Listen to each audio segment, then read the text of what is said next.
हरे कृष्ण। हम आगे पढ़ रहे हैं। जब आप यदि हम मन की अनिश्चितताओं से पीड़ित हैं, तो क्या इसका अर्थ यह है कि हमने आध्यात्मिक जीवन में समय से पूर्व प्रवेश कर लिया है? हम कभी भी समय से पूर्व आध्यात्मिक जीवन में प्रवेश नहीं कर सकते। अतः प्रश्न में थोड़ा बदलाव कर देते हैं।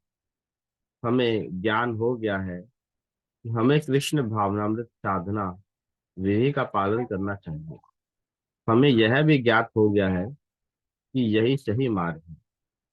फिर भी इसका पालन करने हेतु हमारे अंदर इच्छा या शुद्धता की कमी है, अथवा पर्याप्त गंभीरता नहीं है। ऐसी स्थिति में हमें क्या करना चाहिए? तो आप लिख रहे हैं कि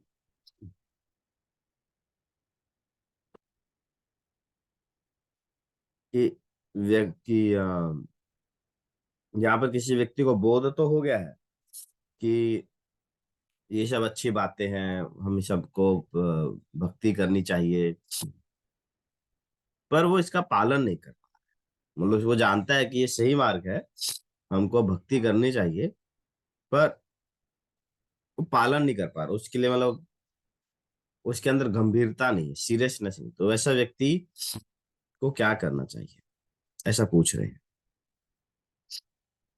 सर्वप्रथम हमें जानना चाहिए कि यह समस्या केवल हमारी ही नहीं, ऐसा हमारी ही है, ऐसा नहीं है।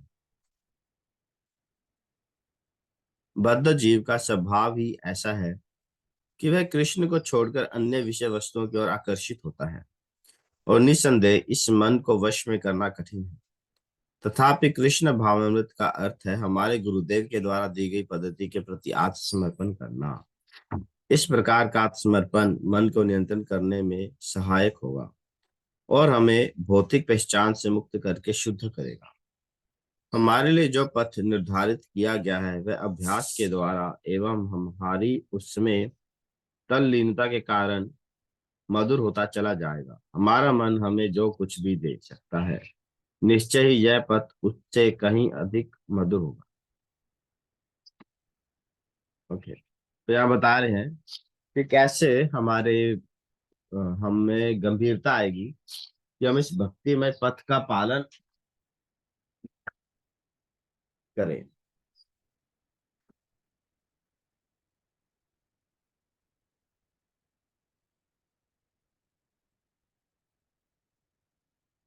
तो तो यहाँ पे कह रहे हैं कि वास्तव में मतलब लोगों का ये हमारा जो है, ये हमारा मन का स्वभाव है कि वो कृष्ण को छोड़कर अन्य चीजों की ओर आकर्षित होता है। ये मन का स्वभाव है। ऐसा क्यों है?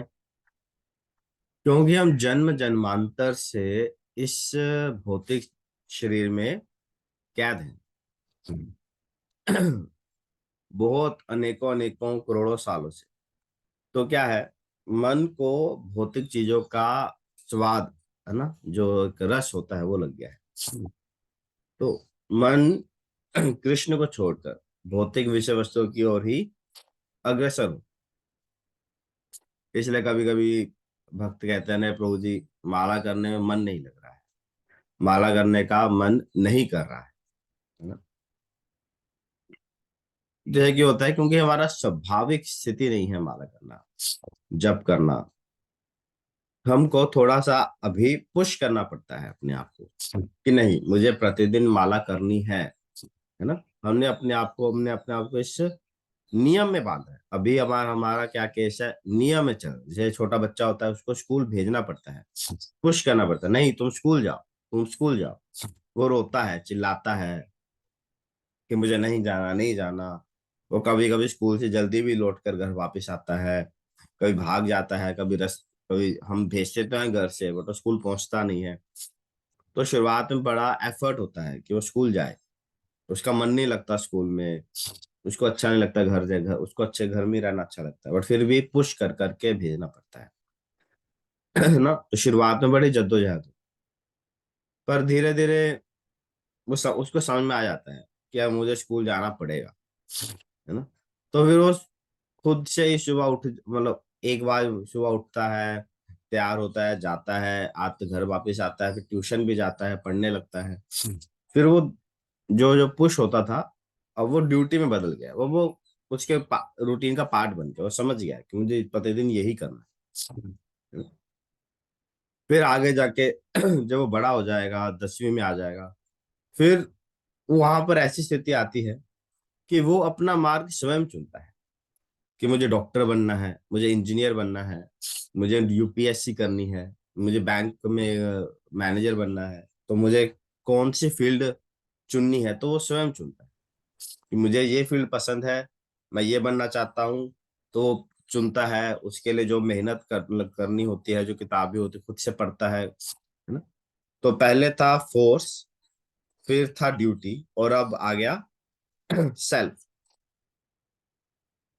तो उसी प्रकार भक्ति में जीवन में ऐसा है। तो शुरुआत में पुश लगता है, बार बार व्यक्ति को हमें याद दिलाना पड़ता है, अरे प्रभु जी प्लीज प्रोग्राम में आइए, जप जप कर लिया कीजिए, जप करना बहुत अच्छा होता है, एक माला कीजिए, दो माला कीजिए, किसी ना किसी तरीके से करिए, अपने आप को पुश करना पड़ता है। फिर धीरे धीरे व्यक्ति का जो मन है, व्यक्ति का मन है वो ड्यूटी में आ जाता है, नियम में बांध। अच्छा, जब हम दीक्षा ले लेते हैं, अच्छा प्रतिदिन 16 माला करनी है, ये भगवान को भोग लगा के खाना है, ये चीजें नहीं करनी है, ऐसे करना है, संडे प्रोग्राम्स में आना है। तो धीरे धीरे ड्यूटी का स्तर आता है। और फिर जब हम निरंतर ऐसा करते रहेंगे, तो हो सकता है कि एक दिन भगवान की कृपा से एक ऐसी स्थिति आएगी जब हम में शुद्ध प्रेम शुद्ध प्रेम जो है वो उत्पन्न हो जाएगा। और फिर हम स्वतः, फिर हम खुद से दौड़ेंगे, अरे कब 4 बजेगा, हम उठू, कब 4 बजेगा। तब व्यक्ति प्रतीक्षा करेगा उठने की, है ना। अभी तो उठाना पड़ता है, अरे उठ जा उठ जा, फोन कर करके उठाना पड़ता है। फिर वो प्रतीक्षा करेगा, अरे कब 4 बजेंगे, मैं भगवान के मंगला आरती अटेंड करूं, अरे गुरु जी मैं और क्या सेवा कर दूं, और क्या सेवा। फिर वो स्थिति आई, तो उसमें समय लगता है। तो मन की ये ग्रेजुअल अवस्थाएं हैं। शुरुआत में बाय फोर्स लगेगा, नहीं तुम ये करो। फिर धीरे धीरे वो नियम में बदलेगा कि हाँ ये करना ही है, फिर बाद में शुद्ध प्रेम जागे। ठीक है, बहुत बहुत धन्यवाद। हरे कृष्णा। पंकज प्रभुपा जी कोट पर। हाँ जी प्रभु जी।